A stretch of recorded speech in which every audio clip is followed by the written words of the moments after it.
and more, much more than this. I did it my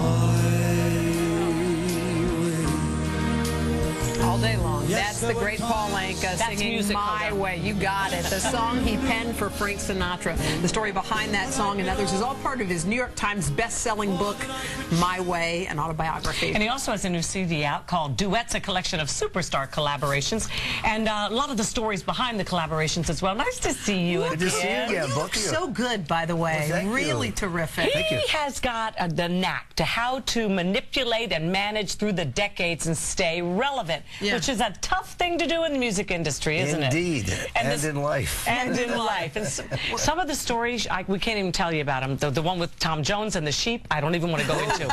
But I mean, there are those things that you're reading and you're going, oh my gosh. So it's juicy, but it's not mean. It's not a mean book. No. There's no malicious. There's no giving up of any confidences. It's just what I experienced. The sheep didn't even know who I was, so it didn't matter.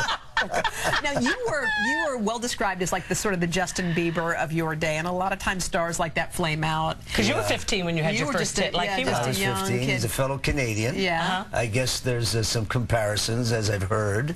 And listen, it's difficult right now because it's a different time. Different technology, media-driven society. Back then it was easier. You could fail.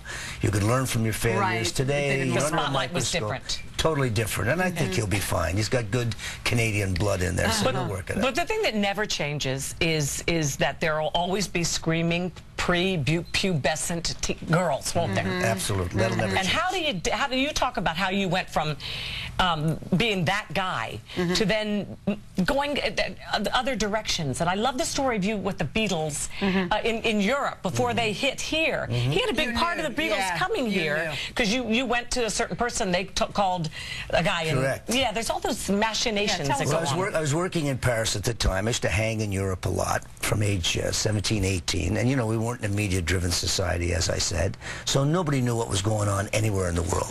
So I'm in Paris, and I see this new group called the Beatles. I'm in London, and I meet them, and we're talking. And I'd come home to my agents, Normie Weiss at General Artists. Norman Weiss. And I'd say, Normie, there's this group, and these Beatles, and they got hair, and they got this. He said, what are you talking about? I said, you got to see these guys. They're unbelievable. Nobody listened. And ultimately, he got on a plane and went over and signed him and brought him over at 64. But nobody was aware. You know, today, I mean, I've always used the analogy, if CNN were around back in the 40s, Hitler would never have left Germany.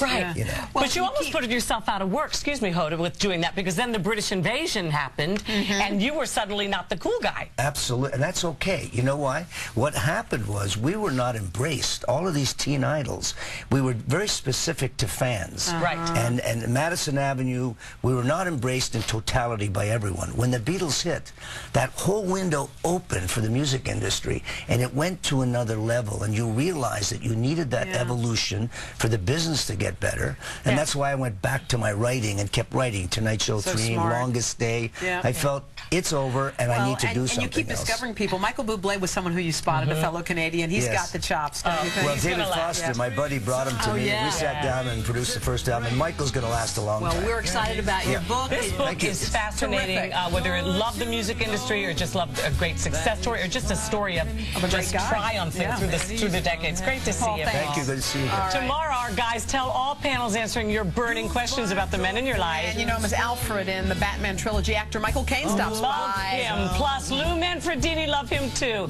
See you tomorrow, everybody. Have a great fun day Monday. It's that moment. You just watch somebody blossom. And this is your moment. You have just been discovered. On Tuesday, June 4th, the most inspiring, unpredictable, and captivating talent show on Earth returns. Don't be nervous. It's only $1 million. Mel B and Heidi Klum join Howard and Howie at Radio City Music Hall. You are what this show is all about. NBC's American